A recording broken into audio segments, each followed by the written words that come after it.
اللهم صل على سيدنا محمد وعلى آل سيدنا محمد كما صليت على إبراهيم وعلى آل إبراهيم في العالمين إنك حميد مجيد.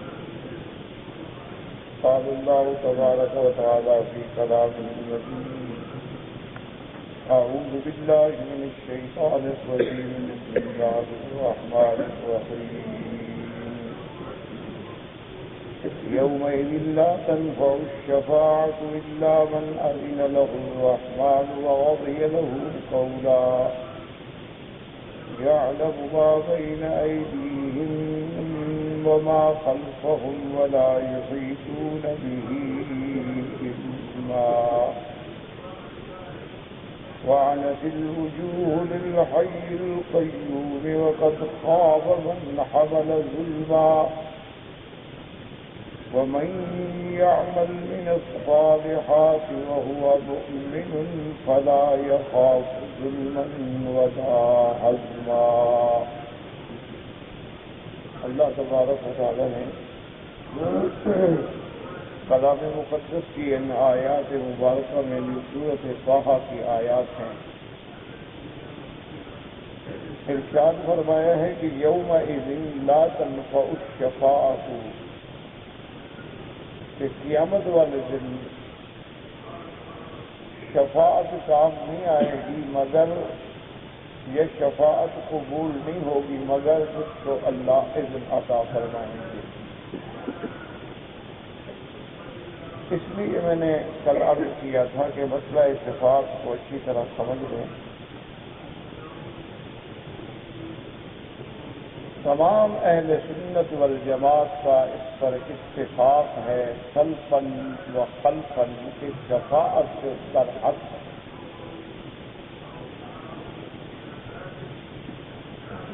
اور سب سے بڑا مقام شفاعت جو ہے وہ ہمارے آقا رحمت دو عالم سیدنا محمد مصطفیٰ صلی اللہ علیہ وسلم کو ملے گا.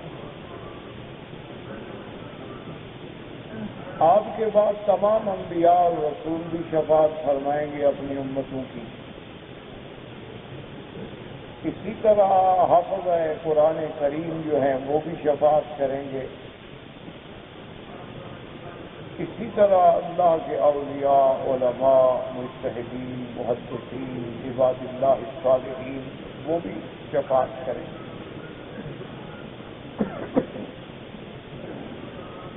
لیکن اس شفاعت میں دو چیزیں ہیں، بس ان کو آدمی ذہن میں رکھ لے انشاءاللہ تو پھر عقیدہ خراب نہیں ہوتا.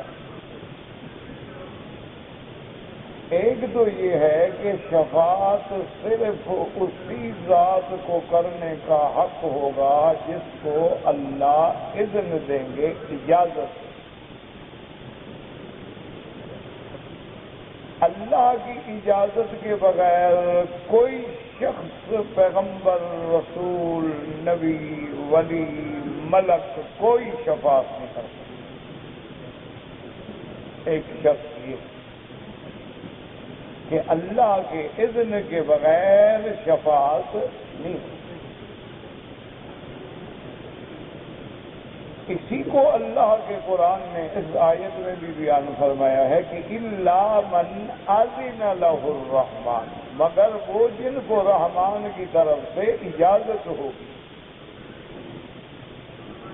اور اسی طرح ہر مسلمان ہر نماز کے بعد تقریباً آیت الکرسی پڑھتا ہے، جس کی بڑی فضیلت ہے کہ ہر نماز کے بعد جو شخص آیت الکرسی پڑھے گا اللہ اس کو جنت نصیب فرمائیں گے. بہت بڑی فضیلت. اس میں بھی اللہ نے واضح فرما دیا کہ من ذا الذی یشفع عنده الا باذنہ. روز پڑھتے ہیں آپ، جس میں نفس ہو گئی، نفس قطعی، یعنی قرآن جب آ گیا بات ختم ہو گئی. اسی لیے ہمیشہ یاد رکھیں کہ جتنے دنیا میں اللہ نے احکام بھیجے ہیں جو مسائل منسوخہ ہیں ان میں کوئی جھگڑا نہیں ہوتا. یہ جو لوگوں کے دماغ میں خیالات ہیں نا جی کہ دیکھو 4 امام ہیں اور 4 باتیں ہیں اور لڑائی ہے، اختلاف ہے، یا علماء کی مختلف باتیں، یہ سمجھنے والوں کا قصور ہے۔ عصبیت کی اور ضد کی پٹی جب آنکھوں پہ چڑھ جاتی ہے نا پھر کچھ بھی نظر نہیں آتا۔ یہ تو اسی طرح ہے جیسے کوئی جاہل کہہ دے بھی حدیث کی 6 کتابیں کیوں ہیں، 1 ہونی چاہیے۔ یہ حالت تو اصل بات یہ ہے کہ جتنے مسائل منسوخ ہیں، کیا مانا اللہ نے قرآن میں نص نازل فرما دی، اس میں اختلاف کا سوال ہی پیدا نہیں ہوتا۔ اسی طرح جو مسائل منسوخ ہیں علی لسان رسول اللہ صلی اللہ علیہ وسلم کہ ہمیں حضور پاک کی حدیث مبارک مل گئی جو صریح بھی ہے، صحیح بھی ہے، قطعی دلالت بھی ہے، جس میں کوئی ذرا سی بھی لچک نہیں ہے، وہ بھی نفس ہے، اس میں کوئی جھگڑا نہیں۔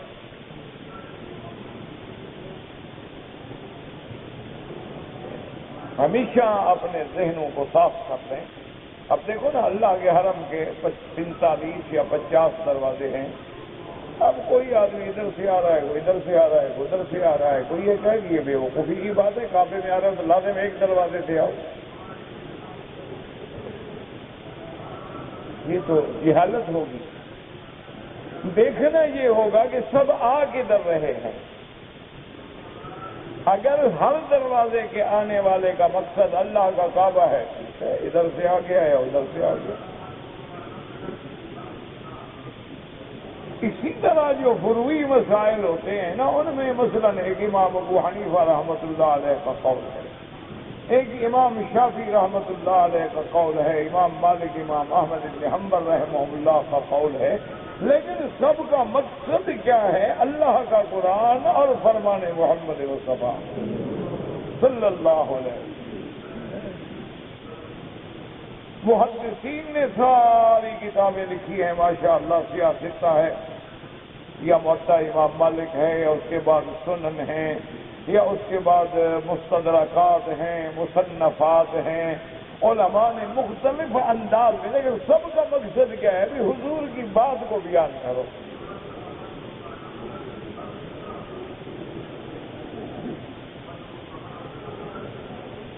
تو اسی طرح ہمیشہ یاد رکھیں کہ اس کی مثال علماء ایسے دیتے ہیں کہ جیسے مثلاً آپ باغ میں جاتے ہیں تو دیکھتے ہیں ماشاءاللہ ہر طرف پھول کھلے ہیں، کہیں گلاب ہے، کہیں چمبا ہے، کہیں رات کی رانی ہے، کہیں نرگس ہے، کہیں اور گلاب، مختلف سینکڑوں قسم کے پھول کھلے ہیں۔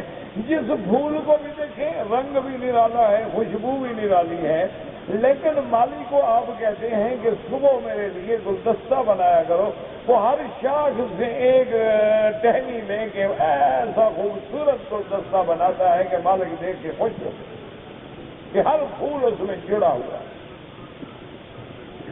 محدثین اور فقہا نے صرف یہ کیا ہے کہ میرے محبوب کی زبان مبارک سے جو پھول جھڑے تھے نا گلدستہ بنا کے امت کو پیش کر دیا۔ وہ اپنی طرف سے بات نہیں کہتے، یہ حالت ہے۔ یہ بڑے تنگ نظر اور متعصب ذہنوں کی تنگ نظری ہے کہ وہ ائمہ پہ اعتراض کرتے ہیں۔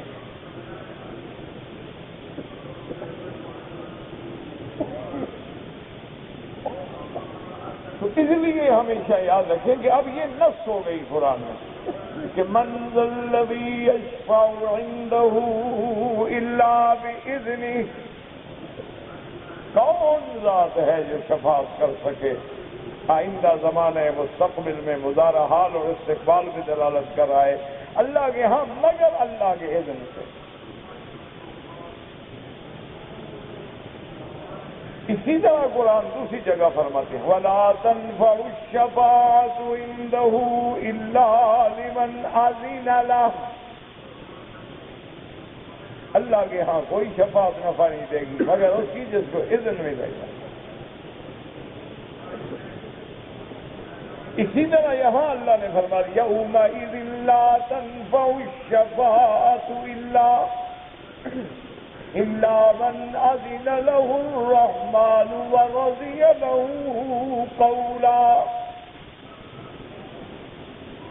یہ مسئلہ جو ہے یہ تو منصوص مسئلہ ہے، نص ہے، اس میں کوئی جھگڑا نہیں، اس میں کوئی اختلاف نہیں، ما سوا ان لوگوں کے جو افراد و تفرید میں پڑ گئے ہیں، جنہوں نے دماغوں میں ایک غلط خیال بٹھا لیا ہے کہ بھئی جب جیسے نصارہ نے ایک خیال بٹھا لیا ہے کہ ہم حضرت عیسیٰ کی صلیب کو ہر وقت گلے میں لٹکاتے ہیں اور صلیب کا نشان بناتے ہیں اور ہر وقت حضرت عیسیٰ علیہ السلام کا ذکر اور ان سے مانگتے ہیں کیونکہ وہ اللہ کا بیٹا ہے، جب اللہ کا بیٹا راضی ہو گیا تو باپ کو سفارش کر دے گا. یہ کافرانہ خیال ہے. اسی طرح یہود کے دماغ میں ہے کہ بھی ہم تو بالکل حضرت عزیر کو ماننے والے ہیں اور عزیر اللہ کا بیٹا ہے، تو جب ہم اللہ کے بیٹے کے دوست ہو گئے تو بیٹے کا دوست بھی بیٹا ہوتا ہے، لہذا ہم سارے اللہ کے بیٹے ہو گئے. نحن ابناء اللہ واحباؤہ، ہم تو اللہ کے بیٹے ہیں اور اللہ کے محبوب ہیں، ہمیں کیوں تکلیف ہو یا عذاب ہو؟ کون اپنے بیٹوں کو تکلیف دیتا ہے؟ لہذا ہمیں تو آگ چھوئے گی بھی نہیں. ہاں اگر کوئی تھوڑا بہت رگڑا آیا بھی تو بس اتنا دن جتنی دن ہمارے باپ دادے نے اس بچڑے کی پوجا کی تھی اس کے بعد ہمیں کوئی آگ جھانک نہیں لگی. یہ یہودیت کا پیدا کردہ نظریہ ہے، یہ نصرانیت کا پیدا کردہ نظریہ ہے اور مسلمانوں میں بھی نعوذ باللہ آ گیا، یا جاہلیت کی وجہ سے یا غلو فی المحبت کی وجہ سے. انہوں نے بھی کہہ دیا کہ بھئی بس دیکھو جی اللہ کی ذات بلند ہے، برتر ہے، بالا ہے، وہاں تک پہنچنا بھائی کس کی مجال ہے، ہم تو بس یہ اللہ والوں کو پکڑ لیں گے اور جب یہ کہہ دیں گے بس اللہ راضی ہو جائے، یہ ہمیں چھڑا دیں گے. یہ وہ جاہلیت والا خیال. انہوں نے کہا عیسیٰ چھڑا لے گا، انہوں نے کہا عزیر چھڑا لیں گے، انہوں نے کہا کہ پیارے نبی چھڑا لیں گے، اور اس کے بعد انہوں نے کہا کہ چلو بھائی کم از کم ان سے تو آگے بڑھو نا. انہوں نے کہا نہیں جناب نبی کا تو بڑا مقام ہے نا جی، ہمارے جو مرشد ہیں، شیخ ہیں، پیر ہیں، ہمیں تو بس یہی کافی ہے، یہی چھڑا لیں بس، ہمیں کسی اور کی ضرورت ہی نہیں. یہ وہ غلط نظریات ہیں جو مسلمانوں میں بھی پھیلتے ہیں. یاد رکھو ایک ہے شفاعت، شفاعت کا کوئی منکر نہیں.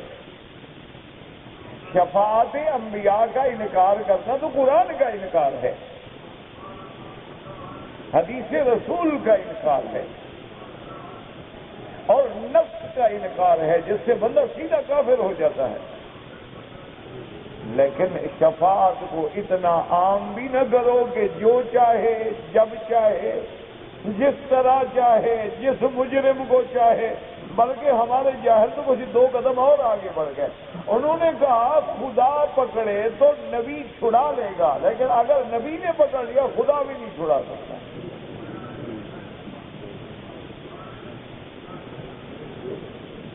انہوں نے یہ عقیدہ بنا لیا. انہوں نے کہا بابا دیکھو مکہ شریف اللہ کا گھر ہے نا، جو مرضی آئے کرو، بس مدینہ شریف کا خیال کیا کرو، وہاں پہ ادبی نہ ہو، کیونکہ اگر نبی نے پکڑ لیا اور حضور ناراض ہو گئے پھر خدا بھی معاف نہیں کرے گا.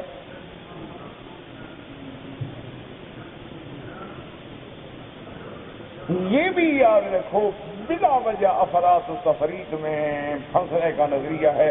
یہ نظریے ہمارے اندر کیسے آئے؟ ایک تو آئے یہودیوں سے، اور یہود کے بعد کہاں سے آئے روافض سے، شیعہ حضرات سے. ان کے عقیدے میں بھی یہ ہے کہ بس حضرت علی جو ہے نا وہ جنت کے مالک ہیں، وہی حوض کوثر پہ ہوں گے، ان کے ہاتھ میں جام کوثر ہوں گے، ان کے ہاتھ میں جنت کی چابیاں ہوں گی، جس کو چاہیں گے جانے دیں گے، جس کو چاہیں گے بگا دیں گے.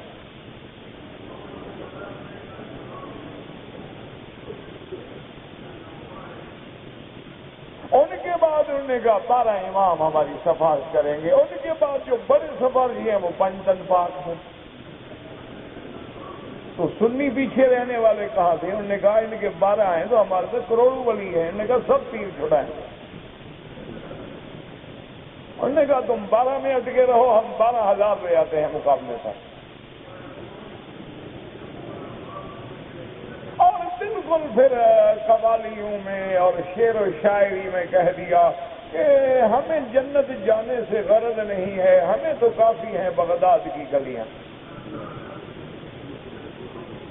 اور پھر بڑے دھڑلے سے کہہ دیا، ایک تو تھا نا عقیدہ شفاعت کر کے پیر چھڑوائے گا، کہا نہیں یار وہ تو چھوٹا درجہ ہے، میرا پیر جو ہے وہ تو خود قادر ہے، وہ تو خود مدبر ہے، قارئ عالم کا مدبر بھی ہے عبد القادر، معزون بھی ہے، ذی تصرف بھی ہے، قارئ عالم کا مدبر بھی ہے عبد القادر، اور بندہ قادر کا بھی ہے قادر عبد القادر۔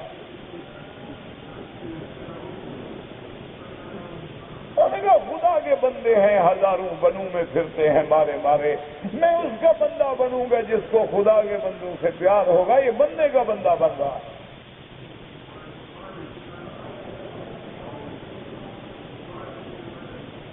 تو یہ وہ بات ہے جو دماغوں میں ہے، اس کو اچھی طرح صاف کر دو۔ شفاعت برحق، شفاعت کا منکر کافر، لیکن شفاعت میں 2 شرطیں ہیں۔ ایک یہ ہے کہ شفاعت کرنے والے کو اللہ اذن دے، اجازت دے کہ جی آپ کو اجازت دے، اور دوسرا وہ شفاعت بھی اس کے بارے میں کرے جس کے قول پہ اللہ راضی ہو، یعنی مسلمان ہو، وہ شرط ہے۔ یاد رکھیں، یعنی اگر اللہ کے نبی کو اجازت مل گئی شفاعت کی، لیکن اس کی شفاعت صرف اس بندے کے حق میں ہوگی جس کی موت ہوگی لا الہ الا اللہ محمد الرسول اللہ۔ اگر وہ کلمہ ایمان پہ نہیں مرا ہے، وہ کافر ہو کے مرا، یہودی ہو کے مرا، نصرانی ہو کے مرا، ہندو ہو کے مرا، سکھ ہو کے مرا، قادیانی ہو کے مرا، تو اس کے لیے کوئی شفاعت نہیں۔ وَلَا تَنفَعُهُمْ شَفَاعَةُ الشَّافِعِينَ، ان کو کسی سفارش کرنے والے کی سفارش پیدا نہیں دے گی۔ مَا لَهُم مِّن صَدِيقٍ وَلَا حَمِيمٍ، کوئی دوست، کوئی خیر خواہ ان کے کام نہیں آئے گا۔ یہ بات اچھی طرح سمجھ لیں، 2 چیزیں دماغ میں رکھ لو۔ ایک سفارش کس کے حق میں ہوگی؟ جس کی موت ایمان پہ ہو لیکن گنہگار ہے۔ اور سفارش کرنے والے کو بھی اللہ اذن دیں گے، اجازت دیں گے کہ آپ سفارش کر سکتے ہیں۔ جب تک اللہ اذن نہ دیں تو کوئی بول، اسی لیے قرآن نے دوسری جگہ مسئلہ بالکل کھول کے سمجھا دیا، اگر نہ سمجھیں تو پھر یہ بدقسمتی ہو۔ یوم یقوم الروح والملائکۃ صفا لا یتکلمون الا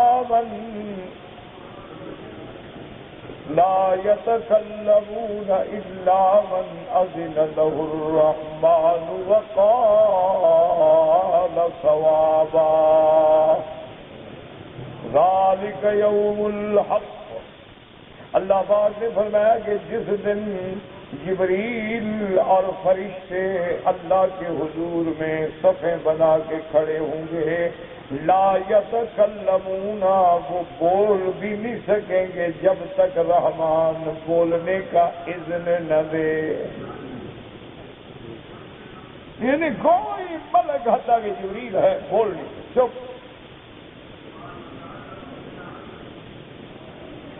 بالکل وضاحت ہو گئی کہ لا یتکلمون الا من اذن له الرحمن وقال صوابا ذلك اليوم الحق۔ اللہ نے فرمایا کہ اس اذن کے بغیر بول بھی نہیں سکیں گے، اور جب اذن ملے گا تو بات بھی وہ کریں جو حق ہو، سیدھی بات، سچی بات۔ کیوں؟ وہ حق کا دن ہے، فیصلے کا دن۔ اب کسی طرح سمجھے کہ میرے محبوب رحمت دو عالم سیدنا محمد مصطفیٰ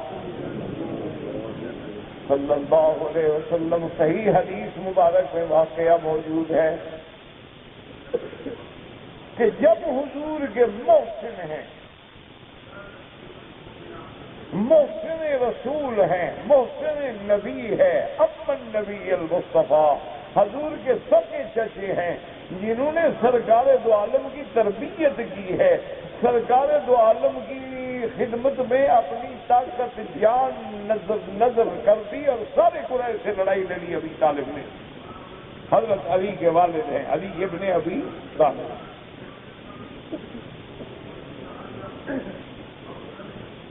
اور حضور کے سب سے پیارے چچا ہیں، یعنی جب حضور کے ساتھ کافروں نے بائیکاٹ کیا تو ابی طالب بھی حضور کے ساتھ چلے گئے۔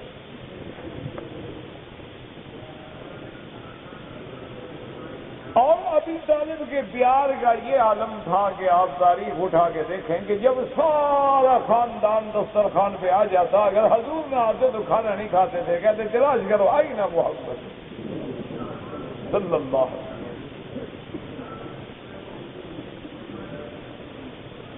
اور ہر مسئلے میں سرکار دو عالم کے لیے دیوار بن کے کافروں کے سامنے کھڑے رہے کہ تم میرے بھتیجے کی نبوت پہ ایمان نہ لاؤ لیکن زیادتی کیوں کرتے ہو؟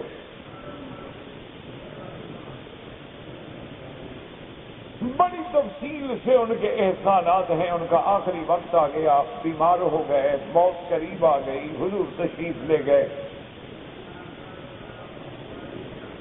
اور وہاں پر ابو جہل اور بڑے بڑے کافر جو تھے وہ بھی سارے بیٹھے ہوئے تھے، کیونکہ ابی طالب سردار تھے تو سردار کے پاس سب آئے ہوئے تھے۔ ابھی جہل نے جب دیکھا کہ حضور آ رہے ہیں تو اس نے ساتھیوں کو اشارہ کیا کہ ذرا پھیل پھیل کے بیٹھ جاؤ، جگہ نہ ملے حضور کو بیٹھنے۔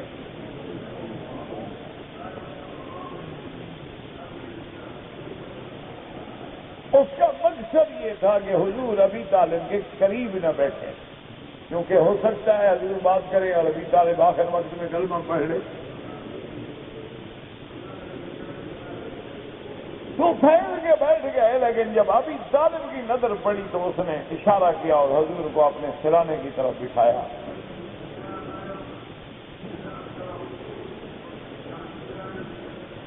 سرکار دو عالم نے فرمایا کہ کل کلمتن یا امی کل کلمتن احاج بها عند اللہ۔ حضور نے فرمایا میرے چچا ایک دفعہ کلمہ پڑھ لو تاکہ میں اللہ کے آگے حجت کرنے والا بنوں۔ کیوں؟ اب ہے تو آخری وقت، اس وقت عام طور پہ تو توبہ قبول نہیں ہوتی، لیکن میں کہہ تو سکوں نا، مجھے کہنے والا تو بناؤ، میں اپنے رب کی رحمت کے سامنے، اللہ کے سامنے کوئی جھگڑ تو سکوں۔ قل کلمۃ احاج بها عند اللہ۔ ابی طالب نے کہا کہ یا ابن عم، اے میرے بھتیجے، میں بھی چاہتا ہوں کہ تیری آنکھوں کو ٹھنڈا کر دوں، میں بھی چاہتا ہوں کہ کلمہ پڑھ کے تجھے تیری دل کو سکون قرار پہنچا دوں، لیکن میری قوم مجھے تانا دے گی کہ ابھی طالب مرتے ہوئے ڈر گیا جہنم سے، لہذا میں نہیں پڑھتا۔ اللہ اکبر۔ حضور اٹھے وہاں سے تھے، فقام رسول اللہ حزینا، حضور اداس ہو گئے، حضور صلی اللہ علیہ وسلم غمگین ہو گئے کہ آج میرے چچا نے کلمہ نہ پڑھا اور موت شرک پہ آ گئی تو پھر میں جہنم سے صفائی بھی نہیں کر سکتا۔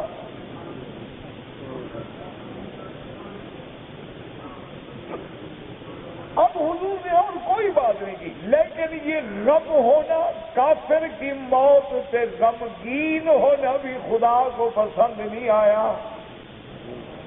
حالانکہ چچا ہے، محسن ہے، لیکن کفر کی موت ہے، وہ اللہ پاک نے فوراً حکم دیا جبریل میرا قرآن لے کے جاؤ اور جا کے میرے مدنی فرمان سے کہہ دو کہ انک لا تہدی من احببت ولکن اللہ یہدی من یشاء، کہ میرے مدنی ہدایت آپ کے ہاتھ میں نہیں، جس کو پسند کریں اس کو ہدایت دے دیں، یہ میری مرضی۔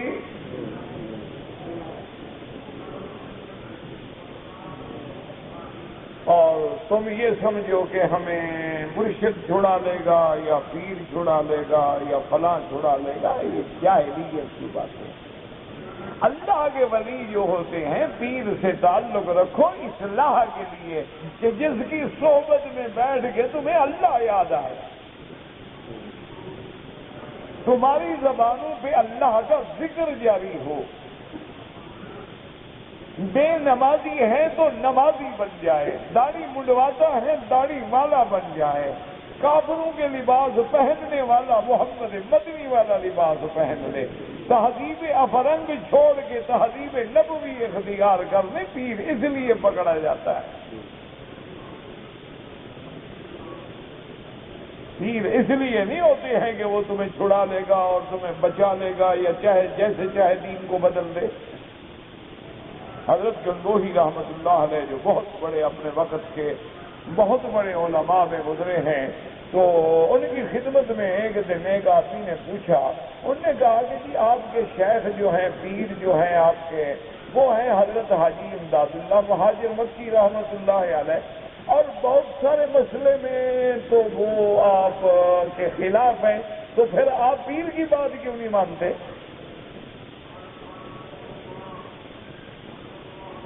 تو حضرت گنگوہی رحمت اللہ نے فوراً فرمایا کیا کہہ رہے ہیں؟ حضرت حاجی صاحب کی بیعت ہم نے اس لیے نہیں کی تھی کہ وہ ہمیں شریعت پڑھائیں گے، شریعت کا مسئلہ ہوگا تو حاجی صاحب بھی ہم سے پوچھیں گے، ہم نے تو اپنی اصلاح کے لیے شیخ بنایا ہے کہ جن کی صحبت میں رہ کر ہماری تربیت ہو سکے۔ جیسے بہت زیادہ مریض ہو نا جی، جب زیادہ تکلیف ہو جائے تو ڈاکٹر کہتے ہیں جی ایڈمٹ کر دو ہسپتال میں، ہسپتال میں ایڈمٹ ہو اور زیادہ تربیت خراب ہو جائے گا جی آئی سی یو میں داخل کرو، جلدی کرو جلدی کرو، اس کو فوراً ایمرجنسی روم میں لے جاؤ۔ اسی طرح بے عین ہی جب بندے کے افعال اور اعمال اور اقوال خراب ہوتے ہیں تو اللہ والوں کی صحبت میں بیٹھ کے ان کی اصلاح ہوتی ہے۔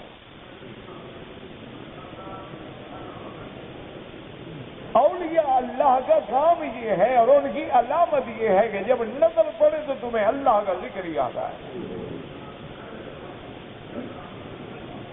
جن کی صحبت میں بیٹھ کے تم حرام سے بچ جاؤ، گناہوں سے بچ جاؤ، تم منکرات سے بچ جاؤ، فواحشات سے بچ جاؤ اور طیبات کی طرف لوٹ آؤ، اور ہر وقت جو ہے تمہارا ذہن جو ہے، تمہارا فکر جو ہے، تمہارا دماغ جو ہے اللہ کے ذکر کی طرف لگ جائے، سمجھو یہ اللہ کا ولی ہے، اس کا دامن پکڑ لو۔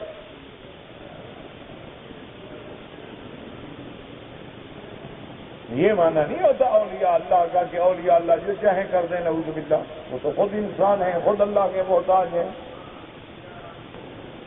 اس لیے یاد رکھیں کہ شفاعت میں دو شرطیں ہوگی، ایک تو ہوگی کس کے حق میں جس کی موت ایمان پہ آئے، اور ہوگی اللہ کے اذن سے۔ اس کے لیے بڑی صحیح اور واضح اور طویل حدیث مبارک ہے، اور اس میں بھی کوئی شک نہیں کہ اللہ نے میرے نبی سے وعدہ فرمایا ہے کہ ہم آپ کو راضی کریں گے، اور اللہ کا وعدہ سچا ہوتا ہے، کبھی خلاف نہیں ہوتا۔ اس لیے جب یہ آیت اتری تھی نا، اللہ نے فرمایا وَلَسَوْفَ يُعْطِيكَ رَبُّكَ فَتَرْضَىٰ، اللہ نے میرے مدنی کے شان میں جب یہ سورت مبارک اتاری جس میں آخری آیت یہ ہے وَلَسَوْفَ يُعْطِيكَ رَبُّكَ فَتَرْضَىٰ، تیرا رب تجھے دیں گے اور اتنا دیں گے کہ آپ کو راضی کر دیں گے۔ جب یہ آیت اتری نا تو حضرت علی بڑے خوش ہوئے رضی اللہ عنہ. سیدنا علی رضی اللہ تعالیٰ عنہ فرمایا کرتے تھے کہ اب جا آیتن فی کتاب اللہ، اللہ کے قرآن میں سب سے زیادہ رحمت والی اور امید دلانے والی کوئی آیت ہے تو یہی آیت. صحابہ نے پوچھا کہ کیسے؟ آپ نے فرمایا اللہ نے اپنے محبوب سے وعدہ کیا ہے کہ محمد مصطفیٰ میں آپ کو راضی کر دوں گا، تو میرا مدنی تو راضی نہیں ہوگا جب تک حضور کا کوئی امتی جہنم میں پڑا ہو، تو مانا ہے سب کو نکلوائیں گے، حضور تو تب راضی ہوں گے نا. اس لیے فرمایا کہ یہ آیت جو ہے بڑے امید دلانے والی ہے کہ اللہ کا نبی جو ہے وہ اللہ ان کو راضی فرمائیں گے. اس لیے حضور فرماتے انا اشفع فاشفع فاشفع، میں شفاعت کروں گا پھر کروں گا پھر کروں گا پھر کروں گا. حضور کی کوئی ایک شفاعت نہیں ہوگی، مسئلہ سمجھو اچھی طرح. سب سے بڑی شفاعت جو ہے وہ تو ہے شفاعت کبریٰ، یاد رکھ لیں. سب سے بڑی شفاعت جو ہے اس کا نام ہے شفاعت کبریٰ. جو بڑی شفاعت ہے یعنی وہ تو اس وقت ہوگی کہ جب میدان محشر ہوگا اور سورج قریب ترین ہوگا اور بندے پسینہ پسینہ ہو گے، بعض پسینے میں ڈوبے ہوئے ہوں گے، بعض کو پسینے میں لگامیں چڑھا رکھی ہوں گی اور بعض پسینے میں آتش آتش کی پکار ہوگی. تو اب ساری دنیا دوڑ کے حضرت آدم کے پاس آئے گی کہ مہربانی کرو ہماری سفارش کرو. لیکن بات سنو، سمجھو مسئلے کو، حدیث کو سمجھنے کی کوشش کرو.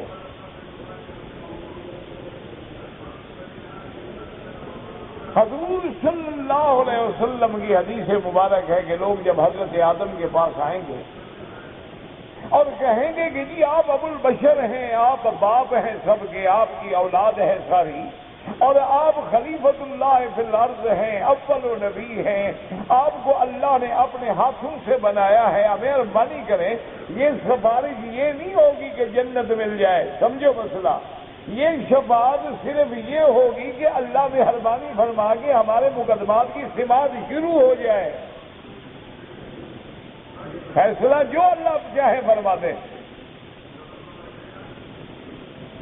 جس کو جنت ملنی ہے ملے گی، جہنم ملنی ہے ملے گی. دیکھی تو ہو نا، دیکھا نہیں ہے کہ جیسے یہاں پر ہمارے یہاں بھی ہوتا ہے نا کہ بھئی 10 سال تک مقدمات پیشیاں نہیں لگتی. آدمی جیل میں پڑا ہے، 10 سال سے پیشی پہ پیشی ہو رہی ہے، اگر سزا بھی ہو جائے تو شاید 10 سال سے کم ہو. تو وہ دن ایسا شدید ہوگا کہ ہر آدمی جو ہے اس قدر پریشان ہوگا، ہر آدمی کی حالت جو ہے الا وہ لوگ جن پہ اللہ کی رحمت ہوگی، وہ اللہ کے عرش کے سائے کے نیچے ہوں گے، ان کے لیے قیامت کی وہ ہول لگی اور وہ شدت جو ہے بالکل کچھ نہیں ہوگی. لا يحزنهم الفزع الاکبر. ان کے لیے وہ 50,000 سال کے برابر جو دن ہے وہ ایسے گزرے گا جیسے عصر سے مغرب کی نماز کا وقت گزرتا.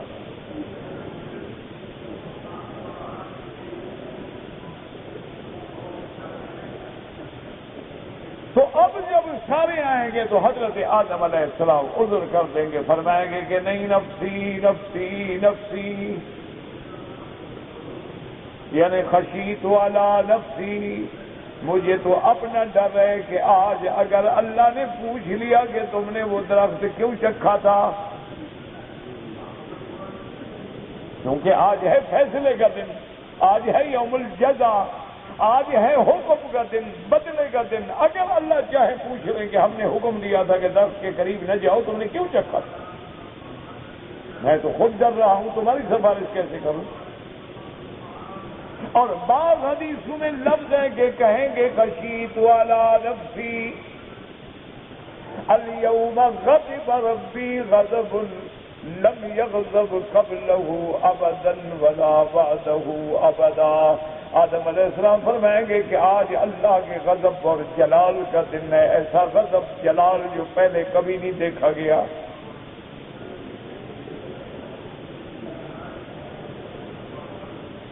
لوگ کہیں گے حضرت پھر ہم کیا کریں؟ فرمائیں گے فاتوا نوحا،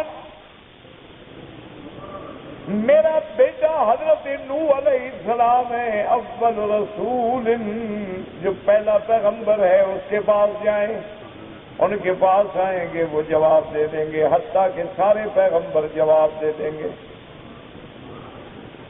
حتیٰ کہ حضرت موسیٰ علیہ السلام جواب دے دیں گے، عیسیٰ علیہ السلام کے پاس آئیں گے کہ آپ مہربانی کریں، آپ تو رسول اللہ ہیں، کلمت اللہ ہیں، روح اللہ ہیں، جن کو اللہ نے زندہ آسمان پہ بٹھایا، آپ کی بڑی شان ہے، آپ سفارش کریں۔ عیسیٰ علیہ السلام فرمائیں گے نفسی نفسی نفسی، میں ڈر رہا ہوں، لوگوں نے دنیا میں مجھے بھی خدا بنا لیا تھا، خدا کا بیٹا بنا لیا تھا، اللہ مجھ سے پوچھ لیں تو میں کیا جواب دوں گا؟ لہٰذا میں نہیں کرتا۔ اب لوگ کہیں گے حضرت ہم کہاں جائیں؟ فرمائیں گے فاتوا محمد صلی اللہ علیہ وسلم، تم سارے کے سارے حضرت محمد الرسول اللہ خاتم الانبیاء امام الانبیاء والمرسلین کے پاس جاؤ، کیونکہ ان کو دنیا میں اللہ نے بشارتیں دے دی ہیں۔ حضرت آقا انعامدار فرماتے ہیں کہ جب میدان محشر میں ساری امتیں اکٹھی ہو کے حضور کے دروازے پہ آئیں گے اور کہیں گے مہربانی کریں، اتنی سفارش کرتے ہیں کہ بس پیشی شروع ہو جائے، حضور صلی اللہ علیہ وسلم فرماتے ہیں کہ میں ان کو کہوں گا تسلی کرو، انا لہا انا لہا انا لہا، اس سفارش کے لیے اللہ نے صرف مجھے چن لیا ہے۔ لیکن حضور فرماتے ہیں علمنی محامد لم یعرفنی الآن، اللہ مجھے پھر اپنے حمد سکھلائیں گے، درخواست دینے کا طریقہ بتلائیں گے نا، کیسے درخواست کر، اللہ مجھے اپنے محامد سکھلائیں گے۔ حضور نے فرمایا وہ حمد کے کلمات ایسے ہوں گے جو میں اب نہیں جانتا دنیا میں، اور اس کے بعد فرماتے ثم آتی تحت العرش وأخر ساجدا، اللہ کا حمد و ثنا کرتے کرتے میں عرش کے نیچے آ کے سجدے میں گر جاؤں گا۔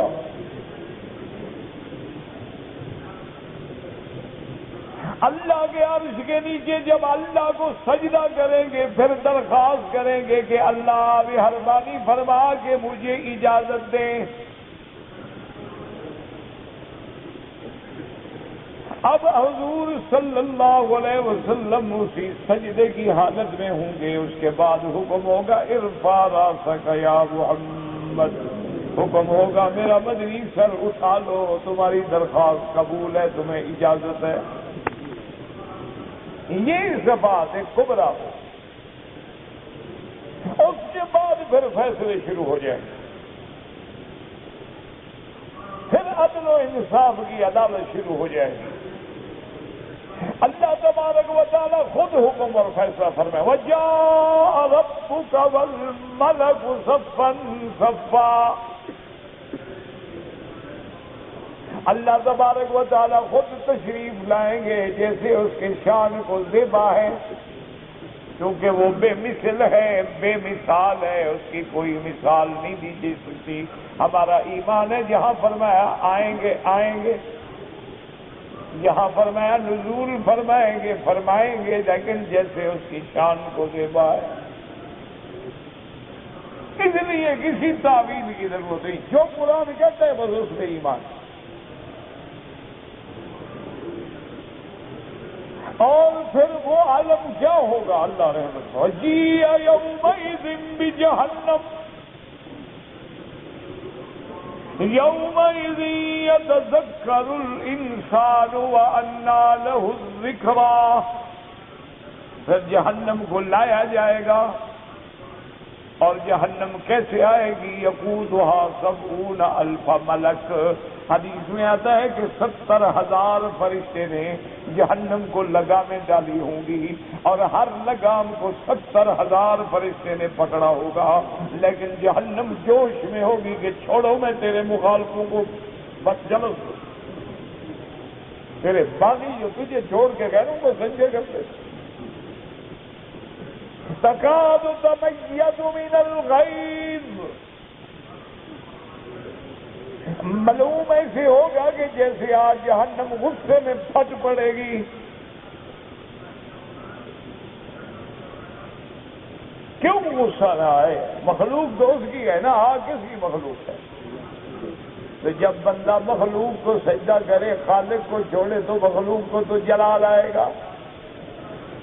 تو اب حضور کی یہ شفاعت جو ہے، یاد رکھو اس کو کہتے ہیں شفاعت کبریٰ، یہ سب سے بڑی شفاعت ہے، اس کا تو سارے تمام معاشر کو فائدہ ہو گیا۔ اب شفاعت خاص ہے، وہ کس کے لیے ہوگی؟ حضور نے فرمایا کہ جو بندے میری امت کے بڑے بڑے گناہوں میں مبتلا ہو کے مر گئے، وہ یاد کریں، میں نے عرض کیا تھا نا کہ گناہ کیا توبہ کی معاف ہو گیا، لیکن بعض گناہ گار ایسے ہیں گناہ کیا توبہ بھی نہیں کی۔ دیکھیں نا، چور چوری کر رہا تھا، پکڑا گیا، گھر والے اٹھے، بندوق ماری، مر گیا، کب توبہ کرے گا؟ زانی زنا کر رہا تھا، گھر والا آ گیا، انہیں شوٹ کر دیا، دونوں مر گئے، کس وقت توبہ کرے گا؟ شرابی شراب پی کے کسی گڑھے میں گر گیا، نہر میں گر گیا، دریا میں گر گیا، بے ہوشی میں ڈوب کے مر گیا، کب توبہ کرے گا؟ گناہگار انسان ہے، اللہ معاف کرے، اللہ معاف کرے، گاڑیاں ٹکرائیں، کچلا گیا، مر گیا، اس کو تو پتہ نہیں ہے کہ ابھی 2 سیکنڈ کے بعد گاڑی ٹکرائے گی اور ہم ریزہ ریزہ ہو جائیں گے۔ جہاز کریش کر گیا، کوئی پتہ نہیں، اڑ گیا، ریزہ ریزہ ہو گیا، توبہ کا موقع ہی نہیں ملا، ہی نہیں، توبہ کی ہی نہیں۔ اب یاد رکھو کہ اس کا کیا حال ہوگا۔ اللہ تبارک و تعالیٰ فرماتے ہیں ان اللہ لا یغفر ان یشرک بہ وَيَغْفِرُ مَا دُونَ ذَلِكَ لِمَن يَشَاءُ۔ اللہ نے فیصلہ فرما دیا ہے کہ تم شرک پر کے مرو گے تو تمہاری تو ہرگز مغفرت نہیں ہوگی، نہ بخشش ہوگی، نہ شفاعت ہوگی، نہ معافی ملے گی۔ ہاں اگر شرک کے علاوہ گناہ ہیں، اللہ فرماتے ہیں میں جس کو چاہوں بخش دوں۔ اچھا وہ کیسے بخش دیں؟ یا تو گناہ گار پیشوا لگا جاؤ، معاف کیا جاؤ مجھے، یا اللہ حکم دیں گے کہ اتنے گناہ ہیں، اتنے سال کے لیے اس کو جہنم میں بھیج دو۔ اب جب وہ جہنم میں سزائیں کاٹ رہے ہوں گے تو اب شفاعت ہوگی انبیاء کی کہ اللہ مہربانی کر ان مجرموں کو بھی چھوڑ دے، لیکن وہ مجرم ہوں گے ایمان والے۔ اسی لیے ایک صحیح حدیث مبارک میں آتا ہے، اللہ کا فرمان ہے، حضور کی زبان مبارک کے ذریعے حدیث قدسی ہے، اللہ نے فرمایا میرے بندے اذا لقیتنی لا تشرک بی شیئا، اگر تو قیامت والے دن میرے پاس آیا، لیکن شرط یہ ہے کہ تو نے شرک نہ کیا، شرک اکبر بھی نہ کیا، اصغر بھی نہ کیا، غیروں کو مدد کے لیے نہ پکارا، غیروں کے سجدے نہ کیے، غیروں کی عبادت نہ کی، غیروں کی نظر نیاز نہ چڑھائی، میری توحید پہ مر گیا۔ فرمایا اگر زمین ساری تیرے گناہوں سے بھری ہو تو میں اتنی رحمت لے کے آؤں گا۔ شرط یہ ہے کہ توحید پہ موت آئے۔ دعا کرو اللہ ہر مسلمان کو موحد بنا دے، اللہ ہر کلمے پڑھنے والے کو شرک سے بچا دے۔ اور یہ نہ کہا کرو جی یہ قبر کا سجدہ اور ہے اور خدا کا سجدہ اور ہے، یہ اور مور نہیں چلے گا قیامت میں۔ یہ تمہارے مسئلے مولویوں والے وہاں نہیں چلیں گے، یہ تعظیم والا سجدہ ہے، وہ عبادت والا سجدہ ہے، اور عبادت بھی تو اسی کی ہوتی ہے جس کی دل میں عظمت ہو، تعظیم نہ ہو تو عبادت کیسے ہوگی؟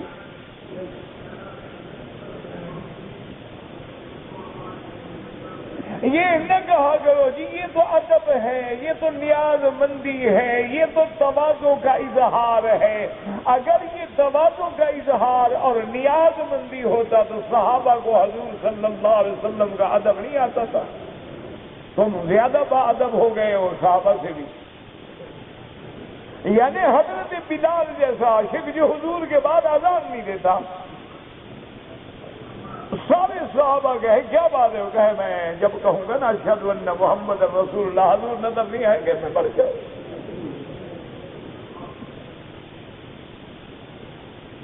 عاشق نے کبھی آ کر حضور کی قبر پہ رکوع کیا ہو، سجدہ کیا ہو، ہاتھ باندھ کے طواف کیا ہو، آگے سیدھے کھڑے ہو جاتے، السلام علیکم یا رسول اللہ، الصلاۃ والسلام علیکم یا حبیب اللہ۔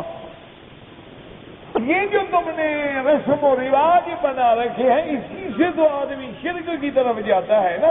پہلے بچہ سگریٹ شروع کرتا ہے، پھر چرس پہ آتا ہے، آخر انجام ہیروئن ہو جاتا ہے۔ اسی طرح پہلے جو ہے نا جی مرشد کے پاؤں پہ جھک رہا ہے، کبھی پاؤں پہ سر رکھ رہا ہے، کبھی مرشد کے سامنے ہاتھ باندھ کے کھڑا ہے، کبھی کہتا بس حضرت بس آپ ہی ہیں، بس ہمارے تو آپ ہی ہیں حضرت، بس ہماری تو آپ ہی مشکل حل کریں۔ اور پھر قبر پہ آگے ہاتھ باندھتا ہے، پھر چکر لگاتا ہے، پھر سجدہ کرتا ہے، پھر قبر والے سے مانگتا ہے مہربانی کرو داتا تیرے دروازے پہ آیا ہوں تو عطا کر۔ اس سے بڑا شرک تو میرے خیال میں کسی کافر کو بھی نہیں آتا ہوگا۔ وہ بھی کچھ بہانہ کرتے تھے، وہ کہتے تھے ان سے ہم سفارش کریں، یہ تو ڈائریکٹ مانگتا ہے سیدھا۔ اور یہ تو یہ بھی نہیں کہتا کہ اللہ کا ملک ہے، وہ کہتے نہیں یہ تو نگری داتا کی ہے۔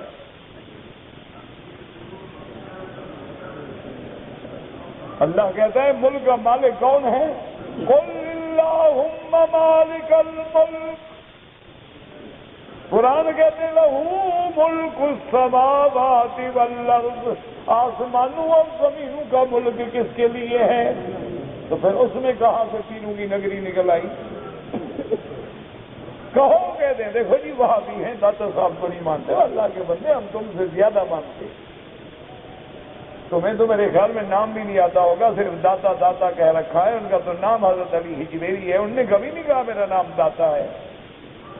وہ تو بہت بڑے موحد تھے، وہ تو بہت بڑے توحید پہ چلنے والے اللہ کے محبوبین میں تھے۔ اللہ ان کی قبر پہ کروڑوں رحمتیں نازل فرمائے۔ یہ شرک تو بعد والوں نے پھیلایا ہے نا، مجاوروں نے روٹی بنانے کے لیے۔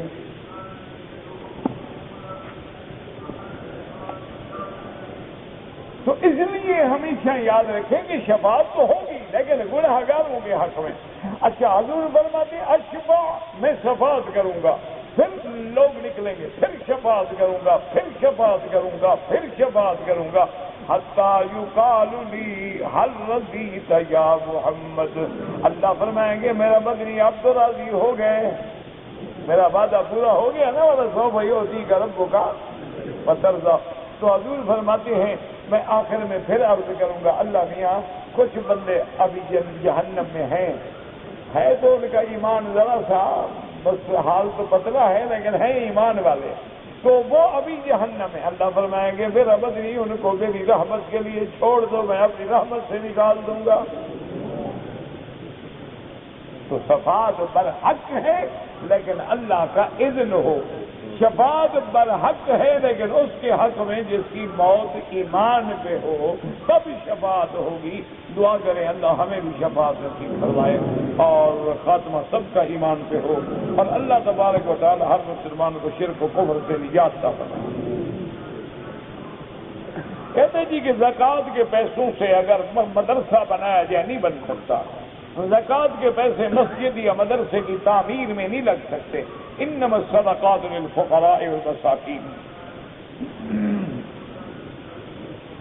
عمرہ تو کیا ہے، عمرہ طواف کے ثواب میں فرق ہے، ہاں بالکل فرق ہے، عمرہ تو چھوٹے حج کے برابر ہے۔ کہتے ہیں جی کہ ہم لوگ جو ہیں پنکھے اور واشنگ مشین وغیرہ کا کام کرتے ہیں کہ جب لے جاتے ہیں سامان خراب ہو جاتے ہیں، مرمت پہ پیسے خرچ ہوتے ہیں، اس لیے نفع کا ریشیو ہم زیادہ رکھتے ہیں، کوئی بات نہیں، لیکن اتنا نفع نہ ہو جو دوسرے کی ہلاکت کا ذریعہ بن جائے۔ بھئی مجھے نہیں پتا اسٹاک ایکسچینج کیا ہوتا ہے، پہلے مجھے اس کے بارے میں تفصیل سے بتاؤ، میں سمجھوں تو پھر بتاؤں، ویسے عام طور پہ جو سنا ہے اس کے مطابق جائز نہیں۔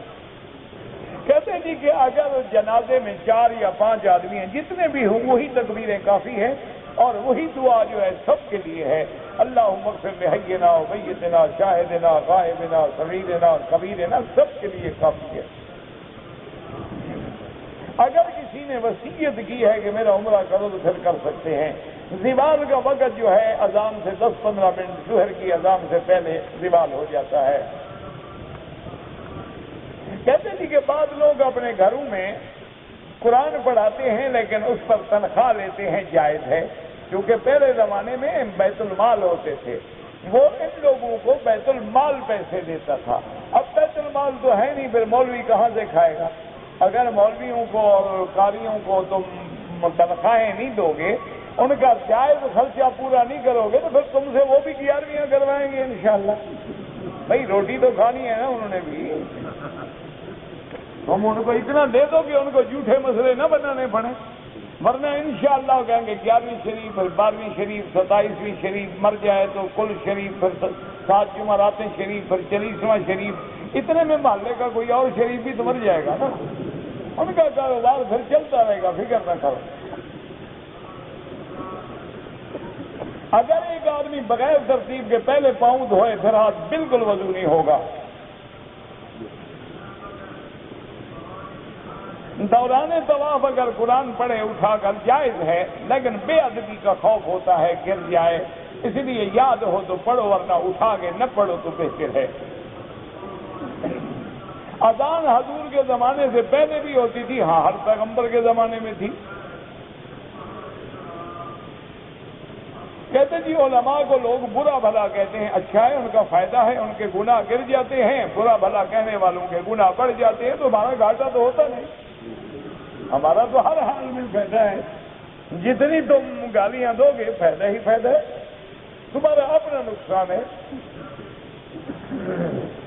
داڑھی رکھنا جو ہے یاد رکھو سنت صرف میرے نبی کی نہیں، 1,24,000 پیغمبر کی سنت ہے، اور ایسی سنت ہے جو حضور نے اپنے بدن سے کبھی جدا نہیں کی، لہذا داڑھی منڈانے والا پہلی دفعہ منڈائے تو صغیرہ ہے، بار بار منڈائے تو کبیرہ ہے، وہ فاسق و فاجر ہو جاتا ہے، نہ اس کو امامت جائز ہے نہ اس کی اذان جائز ہے۔ کہتے ہیں جی کہ پاکستانی بھائی عورتوں کو لاتے ہیں، پردے کا خیال نہیں کرتے، اللہ ہدایت دے، دعا کریں، اب مولویوں کے کہنے سے پردہ کر لیں، یہ خود بیچارے آج کل حالات ایسے ہیں کہ آدمی، صرف ہمارا تو فرض ہے کہ ہم دین پہنچا دیں، باقی مانے کوئی نہ مانے کیا کر سکتے جی کہ آج کل بعض لوگوں نے موبائل پر گھنٹی کے بجائے اذان کے کلمات اللہ اکبر فٹ کرا دیے ہیں، وہ یار گانے سے تو بہتر ہے نا، باقی موبائل رکھنا کون سا سنت ہے کہ اگلے مسئلے پوچھ رہے ہو، عقل کی بات کرو خدا کے بندے۔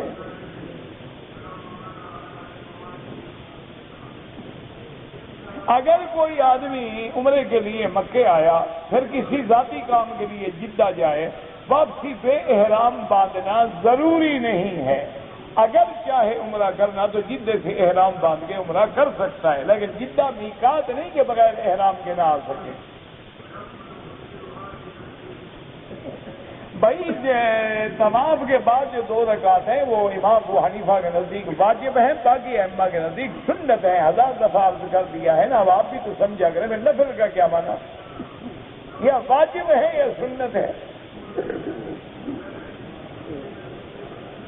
کہتے جی کہ اگر کسی کی نماز میں مر گیا آدمی، نمازیں رہ گئیں، سب سے پہلی بات تو یہ ہے کہ دعا کرے، اللہ مغفرت کرے، اور امام صاحب فرماتے ہیں کہ اگر وہ چاہیں تو کفارہ بھی دے سکتے ہیں، اور نمازوں کے لیے صدقہ فطر کے برابر یعنی تقریباً 2.25 سیر یا 2 سیر گندم جو ہے اس طرح کا فدیہ دے دیں بعد میں حساب کر کے۔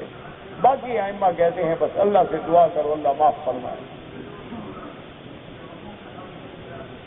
اگر کوئی آدمی میقات سے بغیر احرام کے حرم میں داخل ہو جائے تو اس کے لیے یہ ہے کہ عمرہ بھی کرے اور ایک بکری دم بھی ادا کرے۔ اگر ایک آدمی نے عمرہ کر لیا، طواف صفا کر لیا، بعد میں سر نہیں مڈایا، پہلے داڑھی منڈوائی، ماشاءاللہ عمرے قبول ہونے کی نشانی ہے۔ اللہ ہدایت دے کہ عمرے کے فوراً بعد پہلا کام یہ کرا ہے کہ داڑھی منڈاؤ۔ بہرحال دم بھی پڑ گئی اور توبہ کرو کہ تمہیں طواف صفا کے بعد بھی اللہ سے ڈر نہیں آیا۔ انا للہ و انا الیہ راجعون۔ کہتے جی ہمارے علاقے میں جہاں ہم رہتے ہیں وہاں جتنے لوگ ہیں تقریباً وہ بدعتی ہیں، بدعتی امام کے پیچھے نماز نہیں ہوتی، آپ اپنی جماعت کریں۔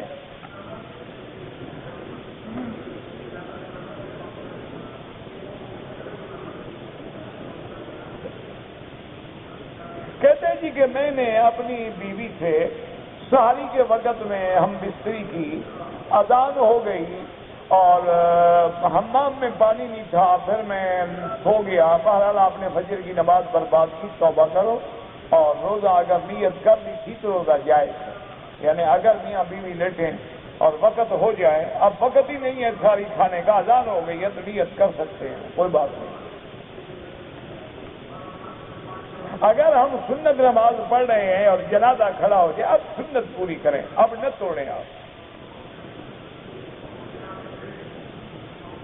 اگر آدمی بالوں کو ٹک لگوائے تو دم پڑ جاتی ہے، بکری دینی پڑتی ہے، یا اس طرح پھروائیں یا سارے سر کے بال کٹوائیں۔ اگر کسی آدمی نے عمرہ کیا ہے، طواف کیا ہے، تو لازماً بال بھی حد حرم میں کاٹے، یہ نہیں کہ جدے میں جا کے کٹوائے۔ مکہ شریف میں رہتا ہوں، میں نے مدینہ جانا ہے، اگر آپ عمرہ کریں گے تو پھر یہ ہے کہ بہتر یہی ہے کہ آپ تمتع کریں اور ایک بکری پھر آپ کو حج میں دینی ہوگی۔ یہ ان کے لیے ہے جو یہاں رہتے ہیں اور عمرہ بھی کریں گے، حج بھی کریں گے۔ جو لوگ عمرے پہ آئے ہیں، جانے والے ہیں، وہ لاکھ عمرہ کریں، عمرہ کریں اور جائیں اپنے ملک، ان کے لیے کوئی دم نہیں۔ جی کہ میرا سسر جو ہے میری اولاد کو، میری لڑکیوں کو اللہ معاف کرے غلط کاری پہ مجبور کرتا ہے، میں اس کو گولی مار دوں، گولی مارنے کا اسلام اجازت نہیں دیتا۔ اسلام کہتا ہے کہ شرعی حاکم کو اس کی اطلاع کرو، اگر شریعت کی حکومت نہیں ہے تو اللہ پہ چھوڑ دو، اللہ خود بدلہ دے گا۔ اپنی لڑکیوں کو الگ کرو تاکہ وہ گناہوں سے بچیں۔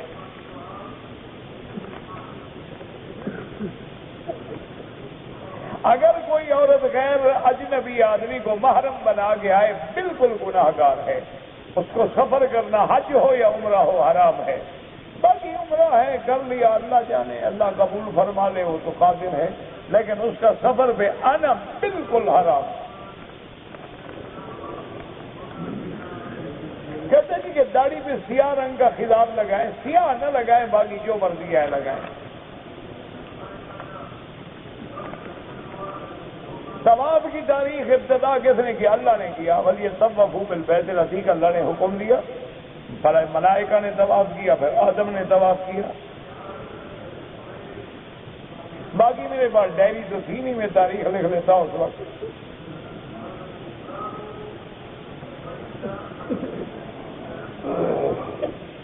کہتے ہیں کہ ایک آدمی نے قرضہ دینا ہے، کوشش کے باوجود وہ واپس نہیں کرتا، کوئی وظیفہ بتائیں، مجھے وظیفہ آتا تو میں اپنے قرضے نہ وصول کر لوں۔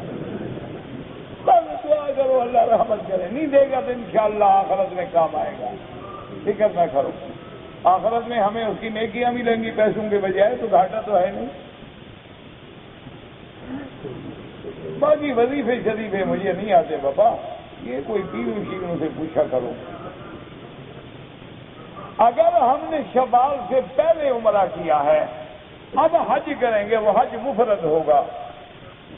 کہتے ہیں جی کہ میں حالت احرام میں تھا، نماز پڑھنے لگا تو میں نے احرام والی چادر سر پہ رکھ لی، نماز کی دیر کچھ نہیں ہوتا، لیکن رکھنے کی ضرورت نہیں تھی۔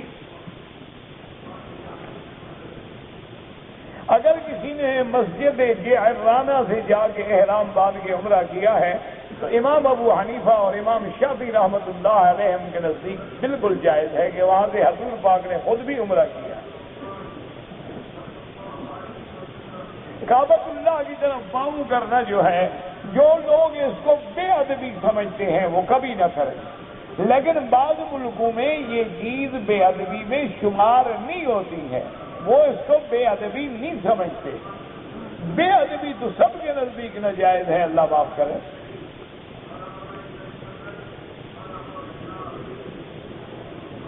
اگر میرے والد فوت ہو گئے، انہوں نے حج تو کیا تھا، لیکن میں ان کے لیے حج کے بدل نفلی کروا دوں، بالکل کروائیں، کوئی منع نہیں، اچھی بات ہے.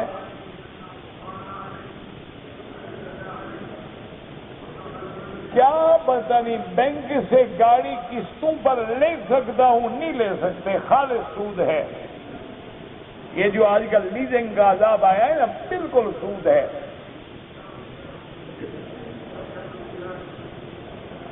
میرا بھائی، لباس میں سرکار دو عالم نے قمیض مبارک اور چادر استعمال فرمائی ہے، اور آپ نے شلوار کو بھی پسند فرمایا ہے، اور سر پہ ٹوپی مبارک رکھ کے پگڑی باندھی ہے.